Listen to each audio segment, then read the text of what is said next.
So what's everyone saying about the state's gun and magazine ban? We got some sheriffs and some Republicans putting out joint statements yesterday. You also have a recent article that was published by GPAC. And in the midst of the headlines in Chicago media about a toddler being shot in the city's far south side, a, quote, reign of terror in Joliet with multiple homicides and a dead suspect down in Texas, plus a student fatally shot outside of a school, you've got a headline like this from the Chicago Sun-Times, which is Kathleen Sances. She's with GPAC, and the headline here is Illinois' ban on assault weapons is working. There's no doubt that the assault weapon ban is doing exactly what it's intended to do, stop the sale of these deadly weapons in Illinois, according to the CEO of Gun Violence Prevention PAC. So what we have, of course, is an article that it's an opinion piece from GPAC, Kathleen Stances, and we'll read through some of this, but you can find this at the Chicago Sun-Times webpage. It is Bishop on Air. Thanks for tuning in each and every weekday morning. We broadcast live to tape, and then we segment these clips out, so I appreciate you guys being part of it. Like, subscribe, hit that notification bell. I checked this morning. I'm only like 40 away from hitting 15,000 subscribers. You guys are just incredible, so I appreciate all the support. But obviously, a lot of you are here to find out the latest in litigation against the state's gun and magazine ban. We talked with Dan Calkins earlier this morning live, getting his take on why he's going back to the Illinois Supreme Court. A little bit later on this week, we'll review more of what's going on in the Southern District of Illinois federal court and some other court happenings in Illinois concerning the gun and magazine ban. Also, we may preview what's coming up with the challenges against the firearm owner's identification card. There are a couple of different challenges out there dealing with the state's gun ID owner permitting process. You know, a pre-purchase permit, essentially. You have to have a FOID card in order to legally purchase firearms and ammunition and own such items. So regardless, let's go ahead and take a look at what the GPAC says in their headline. Again, amidst all the headlines of people being shot and killed in Chicago, it seems that every week there's just a stack of such headlines, and it's just alarming. But GPAC saying that there's no doubt the, quote, assault weapons ban is doing exactly what it was meant to do. Talks about some of the background, saying that they just went into and put this law into effect immediately. There was no grace period, just an immediate halt to the manufacturing and sale of weapons that have increased the number of mass shootings across the country. High-capacity magazines that fire rounds in quick succession without needing to be reloaded, and switches that convert legal handguns into military-style assault weapons, she says.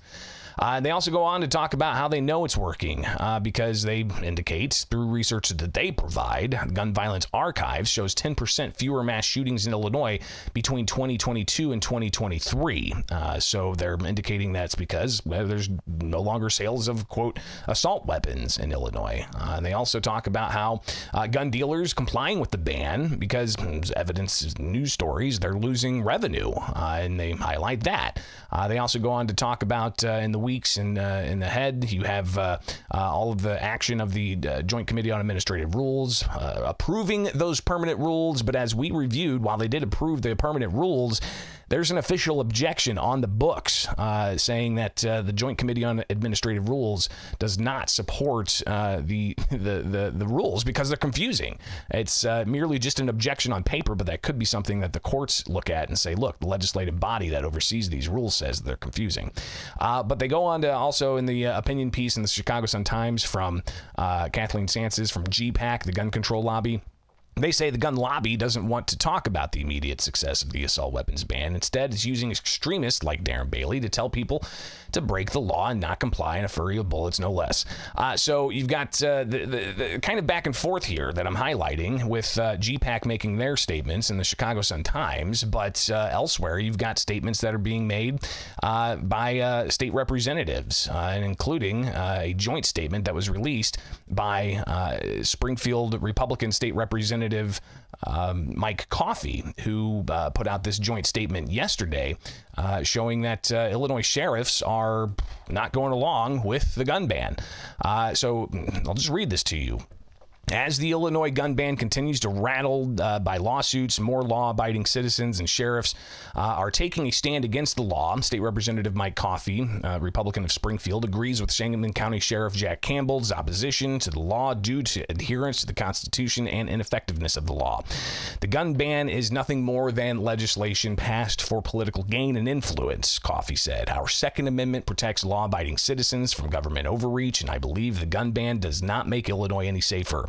It simply takes away constitutional rights from legal firearm owners while criminals are running the streets with illegal guns. Many sheriffs across Illinois have vowed not to address anyone who refuses to register their firearm, ammunition, or attachments in the states to the state police. Sangamon County Sheriff Jack Campbell issued the following statement: "We disagree constitutionally with the law, and we don't know how it'll make Illinois safer," Campbell said.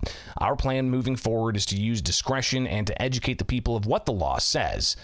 Campbell went on to say that he's waiting for the legality of the law to be determined by the U.S. Supreme Court. And the general public, he said in a quote, is confused just as much as local sheriffs are, Coffey said. "I think it speaks volumes when you have sheriffs across Illinois said that they will not enforce the law on legal gun owners."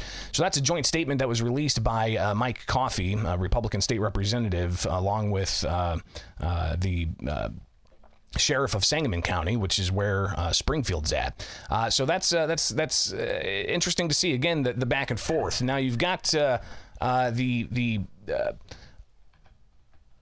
the sheriffs are one thing, the state's attorney's another. They say they're not going to make enforcing this a top priority. So that is clearly an indication of people who don't comply with this law. But you also have others pointing to the registration numbers. And as we talked about this week, you've got registration numbers indicating that there's been mass noncompliance with this. Even the publication Bearing Arms is highlighting this and talking with Dan Eldridge from Federal Firearms Licensees of Illinois. If you read this story from Bearing Arms, they talk about what's behind the lack of compliance with Illinois' gun registration mandate.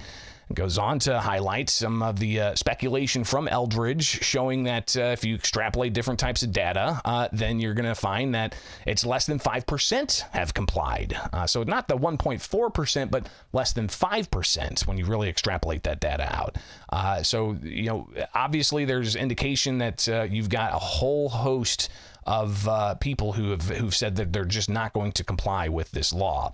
So that's just a little bit of some of what, he and she said, right? The back and forth, the debates, the public debates from the gun control side and the ongoing gun rights side.